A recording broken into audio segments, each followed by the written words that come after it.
you broke the story that JJ Redick would be a candidate to be interviewed. Woj followed up and confirmed that there was an interview that sort of took place this week.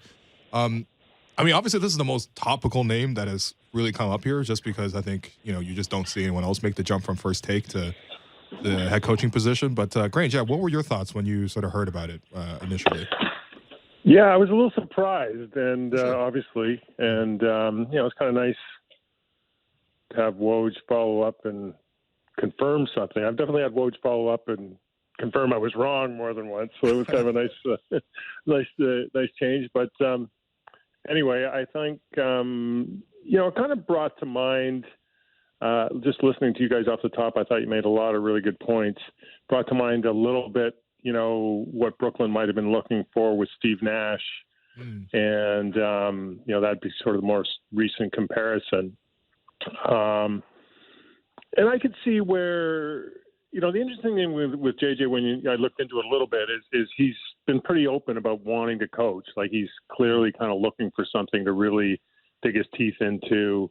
If he doesn't want to just go all in for the rest of his career in broadcasting, and he would have his choice just based on his reputation, and anyone who's listened to his podcast regularly can vouch he's a pretty clever dude. So, and he kind of made a point that, like, he'd rather do the coaching than the GM route, just because it's, he really seems to crave the action, crave the activity, crave being close to the game, and so I would suspect he's probably as interested learning about the process of interviewing and what an organization might be looking for, as much as you guys point out, that the organization is taking every opportunity to kind of educate itself about not only the candidates, but what different candidates might see or bring. So I think that's why these nets get cast pretty wide. I would say this about JJ Redick: I have zero doubt he couldn't become, an excellent NBA head coach. And, Steve Kerr is another one that jumps to mind, right? Just a very special person, just a very bright, smart guy with an exceptional level of experiences that are rare. Like, you just cannot kind of, whether he's coached or not, you just can't put together a kind of a line-by-line resume in terms of basketball that some of these guys can create just because of who they are. Mm-hmm. And, Steve did it, went straight from broadcasting to coach. Well, he went to GM, then he went to coaching. But my only hesitation with a guy like JJ Redick, who is coaching, is such a grind in the NBA. It's relentless. And as difficult as it is as a player, and there's so many sacrifices that have to be made to last as long as he did in the league. I think coaching is just another level. It's 24/7. It's 365. And I'd be a little more comfortable with guys who have at least been on a bench as an assistant, like Ty Lue was for several years, just so they can kind of get a flavor of it. So that's sort of my thing. I think, you'd be taking a risk with JJ Redick. I think I understand why you'd want to find out how interested and committed he might be. Mm-hmm. But you do get a little nervous, and I think about just how difficult that job can be, even though, JJ would know it a lot better than I am, having actually been coached by someone in the NBA before. Right.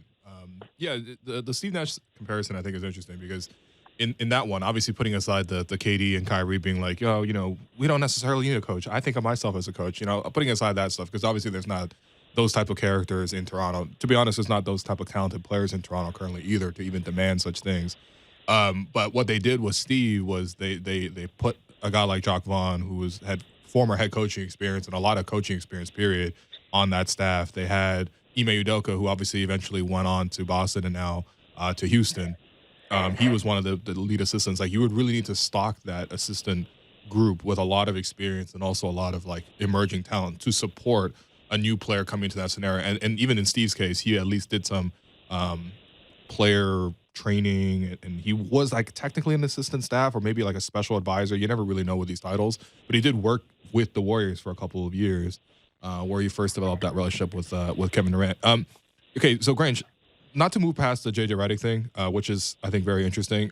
I saw that you also put in that Dwayne Casey has thought to have registered interest in this job. Are we? Or that one was that one floored me. Are we bringing the Rock back to Scotiabank Arena? We're not talking to Dwayne Johnson.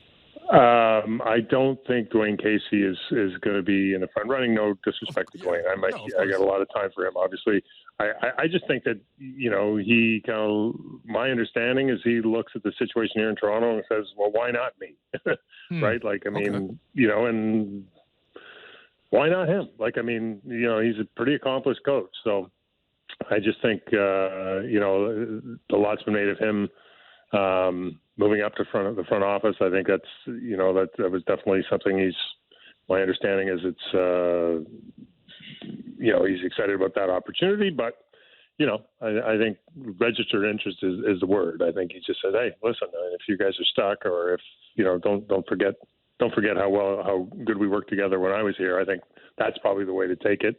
But I think, my understanding is I'd be surprised if the Raptors go with an already established NBA head coach. Right. I think that they, not that they want to outsmart themselves or anyone, but I just think that, and as they should, like, I mean, we talk about how difficult to make the NBA as a player. There's only the 450 full-time jobs. There's only 30 coaches, right? So, somewhere in the world, there's got to be a guy who's, or girl or woman who's incredibly capable of exceeding or excelling in this role. Mm-hmm. And it's just a matter of finding that person and nailing them down and finding a way to support. So I think, back when Nick was hired, I think obviously Budenholzer was a very interesting choice because for a team that was right on the cusp of contending or winning.